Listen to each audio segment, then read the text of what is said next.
Professor Jorge Augusto, explicador virtual, mais uma aula de História. O tema dessa nossa aula será os reinos africanos. Por que vamos falar de África? Se nós pegarmos o estudo da história, nós ouvimos logo no início de umas primeiras aulas falando que a África é o berço da humanidade. Então, o mundo surge na África 4 milhões de anos atrás, porém, depois só vamos ouvir falar de África de novo no século XV, século XVI, período das grandes navegações, no período do mercantilismo, aonde os europeus lembram que a África existe para conseguir mão de obra para fortalecer a economia dos seus reinos. Então ficamos muito tempo sem estudar a África. E até hoje, o estudo da história ela nos deixa a África um pouco esquecida. Tanto é que não se comenta que na África, até hoje, existem reis, existem rainhas, mas a história, o mundo só se preocupa com a história da Europa. E acaba esquecendo que na África existe cultura. E se o Brasil hoje ele existe da forma que é graças aí aos africanos, que ao virem para cá trouxeram toda a sua cultura, que influencia nossa cultura brasileira, a questão da culinária, a música, a religião, a dança. Então, tudo que o Brasil é hoje é também ligado aqui à África. Então, nós vamos conhecer um pouco mais sobre esses reinos africanos, a formação do povo africano que fica esquecido durante muito tempo na história e só retorna o seu estudo por necessidade de mão de obra para os europeus. Então vamos lá, começando. Estudo da África. Por que a história da África não era escrita ou não era estudada? Ponto 1 aqui, dificuldades em reunir as diferentes fontes de pesquisa, ou seja, documentos, fotografias, história oral, vestígios. Então havia uma grande dificuldade de se reunir todos esses campos da história para se estudar a África. Outro ponto, preconceito por parte dos pesquisadores e leitores. Havia uma grande preocupação em apenas se estudar a história dos europeus e deixar a África de fora. Ou seja, o berço da humanidade foi a África, porém a gente deixa essa história de lado porque eles vivem em tribos, falam línguas totalmente estranhas, não tem uma cultura totalmente parecida com a do europeu. Então isso tudo faz com que esse estudo da África tenha um pouco de discriminação. A pergunta número 2 aqui, por que passou a ser escrita a partir das décadas de 50 e 60? Então, a partir da década de 50 e de 60, começa a haver um interesse por essa história. Qual o motivo? Primeiro aqui na questão da África. Processo de independência, necessidade de criação de uma história oficial que criasse um povo. Os povos africanos eles começam a passar por um processo de se libertar do colonizador europeu. E nesse processo de independência, há um interesse de se criar para esses povos independentes um povo. Ou seja, existia já um povo habitando a África, mas eles queriam que esse povo tivesse um território, tivesse um líder próprio. E a partir daí começa esse estudo pela África, até mesmo na África. No Brasil, a revisão historiográfica, ou seja, o estudo da história sobre o povo brasileiro, então começa a perceber que o povo brasileiro ele tem raiz africana. A valorização da miscigenação e o papel do negro. Começa a dar maior valor à mistura dessas raças no Brasil, o branco, o negro e o índio, e também aqui fazendo parte do negro na formação do povo brasileiro e também da sociedade brasileira. Já que quem ajuda a construir o Brasil são os negros africanos que servem como mão de obra escrava. Áfricas. Nós temos aqui um mapa da África. Nós vamos ver que ela é totalmente diversificada na sua formação. Nós temos a África do Norte, a África Ocidental, a África Central, a África Oriental e a África do Sul. Nós vamos perceber que em cada região africana existe uma etnia diferente. Nós temos várias tribos aqui que formam esse continente. E se nós olharmos bem, o mapa da África ele tem uma certa semelhança com o mapa do Brasil. Próximo slide.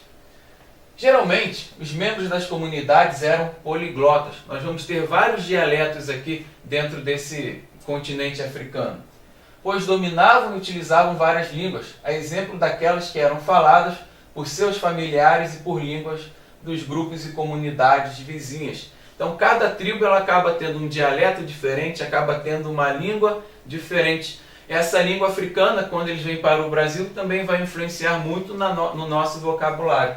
Então, nós temos aqui línguas afroasiáticas, línguas níger-cordofanianas, pessoal ligado próximo à Nigéria, línguas nilo-saarianas, pessoal do deserto do Saara, próximo também ao Egito, e as línguas Khoisan, próximo à África do Sul, que já é um dialeto muito ligado ao povo africano. A África teve ainda tem inúmeros grupos étnicos característicos, ou seja, todo o território africano ele é formado por diversas tribos, diversas nações que acabaram formando todo esse continente. E cada tribo ela tem a sua característica cultural, social e econômica específica. Nós temos os sudaneses, que é o maior grupo étnico, os bantus, que em grande quantidade também vieram para o Brasil, os bosquinianos, que habitam aqui o sul, o grupo dos pigmeus, os otentontes, que ficam também ao sul, e nós temos os nilóticos próximos ali ao rio Nilo. Então toda essa área aqui em destaque amarelo, ela faz parte da África Negra, onde a maioria da população ela é composta por negros. Aí a gente faz uma diferenciação entre a África Negra e a África Branca. Por quê? Devido à colonização dos europeus, algumas áreas africanas ela tem na sua maioria populacional sendo compostas por pessoas brancas. O primeiro reino africano que nós vamos trabalhar é o reino do Sahel ou o Sahel. Temos aqui nessa região bem ao norte. O Sahel ele é uma extensa faixa de terra situada ao sul do deserto do Saara, é habitada por diferentes povos e pastores e comerciantes. Então vai ser um povo que vai trabalhar muito a questão do comércio. A introdução do camelo no comércio realizado e a utilização das caravanas possibilitou a expansão do islamismo no Sahel. Então, essa região da África, que nós temos aqui do Sahel, essa faixa de terra, ela é a primeira a ter contato com uma nova religião, o Islã. Muito por quê? Com essa ligação do comércio. O povo islâmico era um povo ligado ao comércio e esse reino do Sahel também era um povo que praticava bastante o comércio.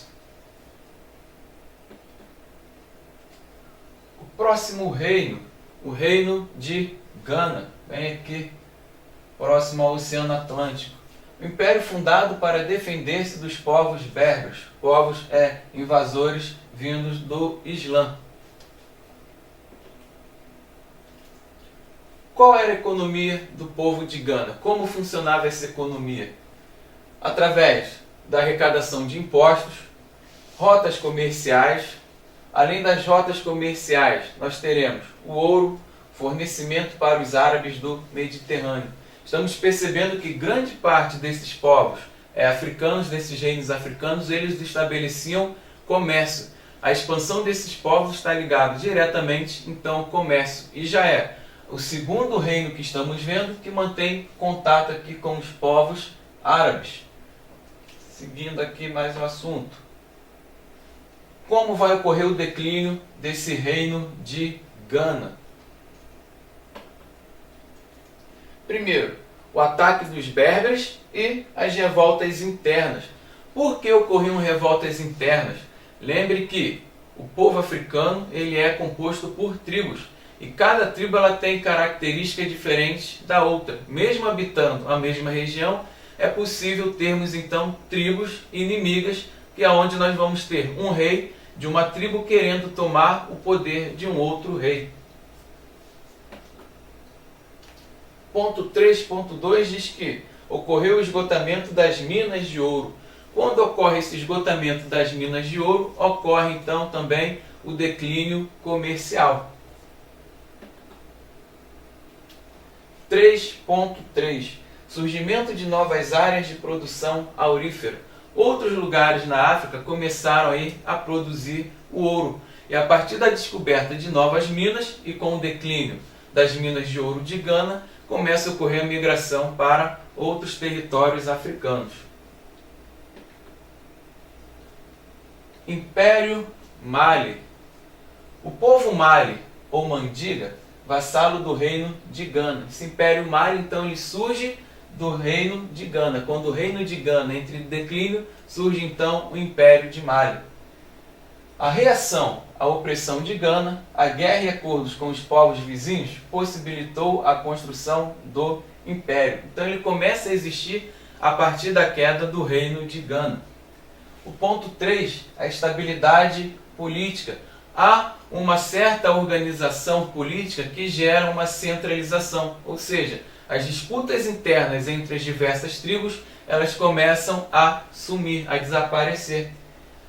Muito ligado também a uma tolerância religiosa e essa descentralização política que acaba gerando todo esse processo de uma estabilidade. Então, os reinos eles conseguem viver independentes um do outro. Por quê? Há primeiro uma aceitação da religião das tribos que ali habitam. O comércio no Saara e no Mediterrâneo, o que vai manter novamente aí mais um império sobrevivendo entre esses reinos africanos. Ouro, marfim, artigos de luxo, cobre e corantes. Tudo que não tem na Europa tem na África. Daí essa total intenção dos europeus tentarem colonizar os reinos africanos, colonizar todo o continente africano. A decadência do Império Mali vai se dar aqui por disputas internas pelo poder, aquela estabilidade política, quando as tribos elas começam a perceber que ainda continua uma tribo querendo tomar o lugar da outra. Essas guerras elas irão retornar e teremos aqui os ataques do Império Songhai, o Império Chinês e o Império Português, que começam a querer colonizar esse território. Então terminamos aqui essa nossa aula. Foi um prazer, obrigado pela atenção e até o próximo encontro.